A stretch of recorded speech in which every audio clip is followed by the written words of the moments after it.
መሰለ አሁን እኔ የሰው ትዳር ውስጥ ገብቼ ይሄን አምጣ አልልም። ወንድሜም ሆነ እህቴም ሆነ ትዳር ያ ሰው ከመሰረተ ማክበር አለብህ። ወንድምነትን በወንድምነት እህትነትን በእህትነት ትዳሩን ደግሞ በትዳሩን ማክበርና መለየት አለብህ። እና እሷ ላይ የኔ ትዳር እንደፈለገች ነው፣ ቤቷ ነው። ከፈለኩ ይሄን አምጣ ልትል ትችላለች፣ ከፈለክ ያንን አንሳ እዚህ ጋር አስቀምጥ ልትል ትችላለች። እኔ ደግሞ እሷን በማውቃት ደረጃ አውቃታለሁ። ማለት እሷም የራሷ ህይወት አላት፣ የራሷ ተጽዕኖ የሚደርስባት ነገር አለ ከገዛ ላይፏ ጋር። እንደ ሴትነት ነው እኔ ማያት እንጂ እሷ እኔ ትዳር ውስጥ ገብታ እንደፈለገች እንደምትሆነው ልክ አይደለም ማየው። የሆነ በሴትነቷ የምረዳት ነገር አለ። እሷ ያጣችውን ነገር ምናልባት እኔ ጋር ካየችው ያንን ነገር ለማግኘትም ለመውሰድም ፈልጋ ነው ብዬ እረዳለሁ። ገባ አይደለ? አሁን አንተ የእሷ ትዳር ወይ ደግሞ የእሷ ባል ጥሩ ትሪት የሚያደርጋት ከሆነ ፋኒ እዚህ ጋር እኔን ጥሩ ትሪት የሚያደርገኝ ከሆነ የሚሰማት ስሜት ሊኖር ይችላል። ይሄ ናቹራል የሆነ ስሜት ነው ብዬ ነው የምወስደው።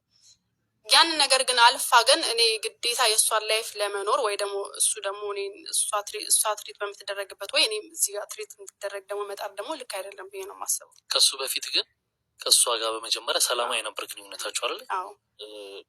እኮ ምኑ ጋር ነው ተርኒንግ ፖይንት የጀመረው? ላይክ ብድር ውስጥ በጣም እንጣላ ነበረ። ላይክ ገንዘብ በጣም ነው የምጠይቀው። እኔም ደግሞ ገንዘብ መስጠት እኔን ያህል ችግር የለብኝም። ገንዘብ የምሰጠው ሰው ፋሚሊ አጥቻ አይደለም እዚህ ጋር ገንዘብ የምሰጠው።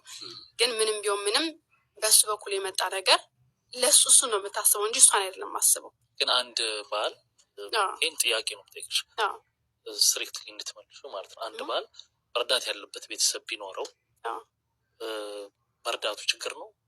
ቤቱን ሳይበድል መርዳቱ ማለት ነው ችግር አይደለም። ግን ደግሞ ሁሉንም የመርዳት ደግሞ ግዴታ የለበትም።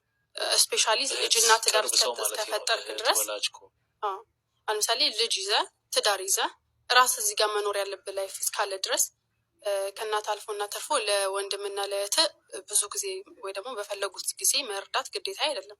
ለምሳሌ መኖር አይደለማ ላይክ አሁን እዚህ ጋር የምናወራው ስለ አስቤዛ መግዣ ስለ ልጆች እንትን አይደለም፣ ስለሱ አይደለም። ይሄ የሆነ የእሷ ህይወት የሚሳከልበት ወይ ነው የምናወራው።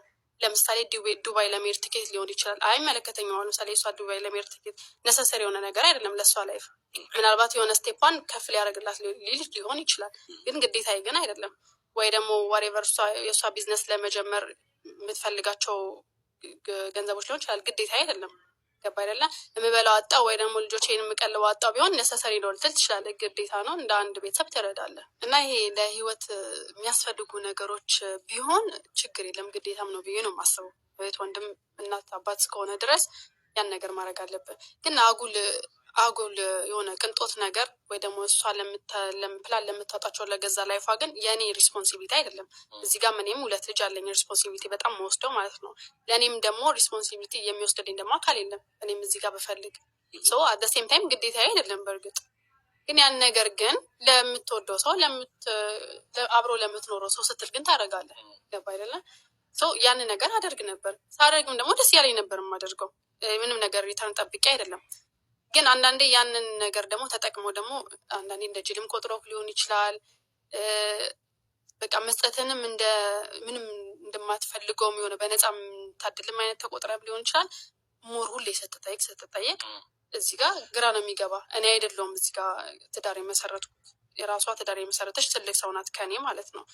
ሪስፖንሲቢሊቲ ሊያደርጋት የሚችል አካል አለ፣ በአባወራ አለ በእሷ በኩል። ለምንድን ነው እኔ ትዳር ውስጥ እየተመጣ ስለ ፋይናንሻሊ የፈለገችውን ነገር መጠየቅ ይህን ያህል እንደ መብቷ ልትቆጥሮ አይገባም። ነገሮችን አብዝተ በሰጠ ቁጥር ያ ሰው እንደ መብቱ እየቆጠረ ይመጣል እና አንተንም እንደ ግዴታ እያስደረገብህ ይመጣል። ያን ነገር መገደብ መቻል አለብኝ በእኔ በኩል ማለት ነው። ጥሩ አያይዘሽ ይሄንንም ስለ እናቱ ቤት ተነስቷል። አንቺ ማንስተሽ ነው ከእናንተ